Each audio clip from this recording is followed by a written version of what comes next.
ICICI fund house जो कि India का सेकंड बिगेस्ट फंड हाउस है, इस फंड हाउस की काफ़ी बेहतरीन म्यूचुअल फंड स्कीम्स अभी मार्केट में मौजूद है।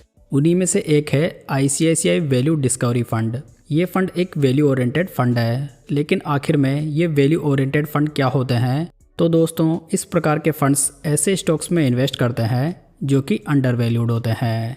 ये स्टॉक्स इस एजम्पशन के बेसिस पे खरीदे जाते हैं कि ये स्टॉक अभी टेम्पररी रीजन की वजह से डाउन है, और जब ये स्टॉक रीजनेबल वैल्यूएशन पे आएगा तो काफ़ी अच्छी प्राइस एप्रिसिएशन मिल सकती है। तो दोस्तों, आज हम आईसीआईसीआई वैल्यू डिस्कवरी फंड को डिटेल में रिव्यू करेंगे और ये जानने का प्रयास करेंगे कि क्या फंड इन्वेस्टमेंट के लिए बढ़िया है या नहीं। साथ ही वीडियो के लास्ट में हम ये भी जानेंगे कि ऑलरेडी इन्वेस्टेड इन्वेस्टर्स को इस फंड में आगे क्या करना चाहिए।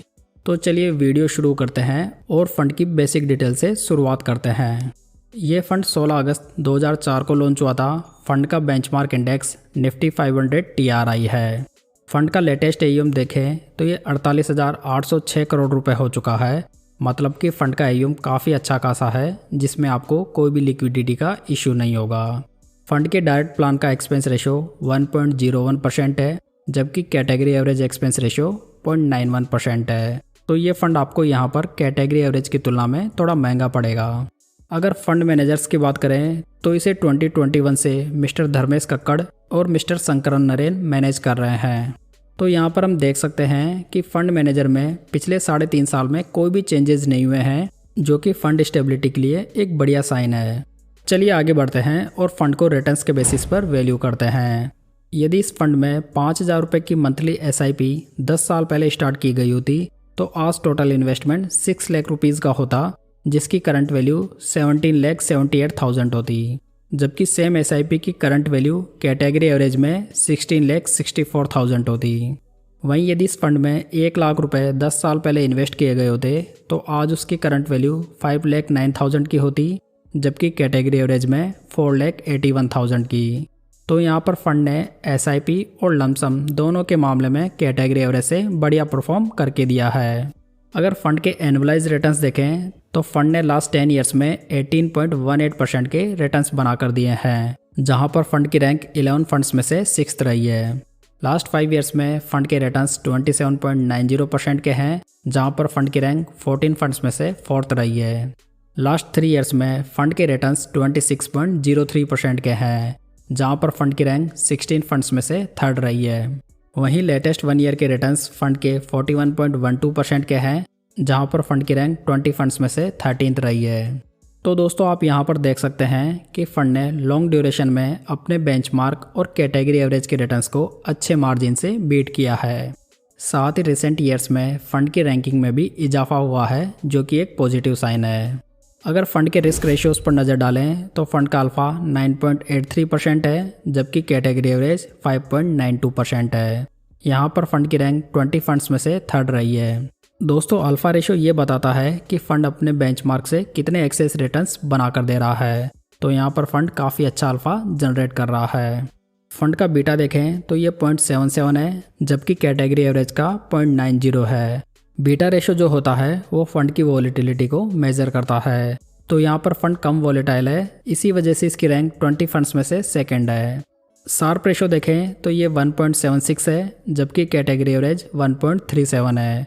यहाँ पर भी इसकी रैंक 20 फंड्स में से 2nd रही है। किसी फंड का शार्प रेशो ये बताता है कि फंड कितने रिस्क फ्री रिटर्न्स बनाकर दे रहा है। जबकि स्टैंडर्ड डेविएशन देखें तो ये फंड का 11.40 है, जबकि कैटेगरी एवरेज 13.12 है। यहाँ पर भी फंड की रैंक 2nd रही है। स्टैंडर्ड डेविएशन रेशो आपको ये बताता है कि फंड के रिटर्न्स उसके हिस्टोरिकल एवरेज रिटर्न से कितने डेविएट हो सकते हैं। कुल मिलाकर यहाँ पर फंड के रिस्क रेशोज काफ़ी आउटस्टैंडिंग दिखाई दे रहे हैं। अगर फंड का पोर्टफोलियो देखें तो इसमें 8 सेक्टर्स के 65 स्टॉक्स मौजूद हैं, जिसमें कि टॉप 10 स्टॉक्स में वेटेज 49.70% का है। पोर्टफोलियो PB रेशो 3.09 है, जबकि PE रेशो 24.79 है। तो दोस्तों, यहाँ पर पोर्टफोलियो PB रेशो और PE रेशो को देखकर ये फंड इतना ओवरवैल्यूड नहीं दिखाई दे रहा है। फंड का एसेट एलोकेशन देखें तो इसने लार्ज कैप कंपनीज में 82.43% लगाया हुआ है, मिड कैप कंपनीज में 11.46%, जबकि स्मॉल कैप कंपनीज में 6.11% इन्वेस्ट किया हुआ है। लेकिन यहाँ पर फंड ने काफ़ी ज़्यादा एक्सपोजर लार्ज कैप कंपनीज में लिया हुआ है, इसी वजह से फंड में रिस्क की मात्रा थोड़ी कम हो जाती है। सेक्टर वाइज एलोकेशन देखें तो फंड ने financial, energy, technology, health care और कंज्यूमर स्टेपल्स में हाईएस्ट एक्सपोजर बना रखा है। आप फंड का टॉप 20 स्टॉक्स का पोर्टफोलियो यहाँ पर देख सकते हैं, जिसमें कि आपको HDFC bank, Infosys, ICICI bank, sun pharma और रिलायंस जैसी दिग्गज कंपनियां देखने को मिल जाएगी।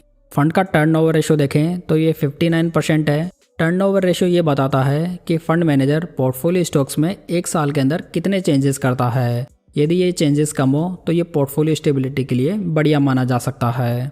हालांकि ये फंड एक वैल्यू डिस्कवरी फंड है, जिसकी वजह से आपको यहाँ पर टर्नओवर रेशो ज़्यादा देखने को मिल सकता है।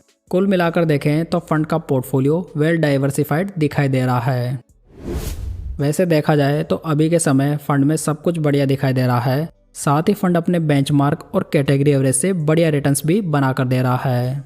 वहीं फंड अपनी कैटेगरी में टॉप की ओर भी शिफ्ट हो रहा है, जो कि एक अच्छा साइन है। सो मेरी पर्सनल ओपिनियन में ऑलरेडी इन्वेस्टेड निवेशक इस फंड को कंटिन्यू करने के बारे में सोच सकते हैं, जबकि ऐसे निवेशक जो कि कम वॉलेटिलिटी के साथ में वैल्यू डिस्कवरी फंड फाइंड कर रहे हैं, उनके लिए ICICI वैल्यू डिस्कवरी फंड एक बढ़िया चॉइस हो सकता है। तो दोस्तों ये थी आज की जानकारी। उम्मीद है आपको ये पसंद आई होगी। वीडियो को लाइक, कमेंट और शेयर जरूर कीजिएगा, साथ ही इस चैनल को सब्सक्राइब जरूर कर लीजिएगा। तो चलिए दोस्तों, फिर मिलते हैं किसी नई जानकारी के साथ।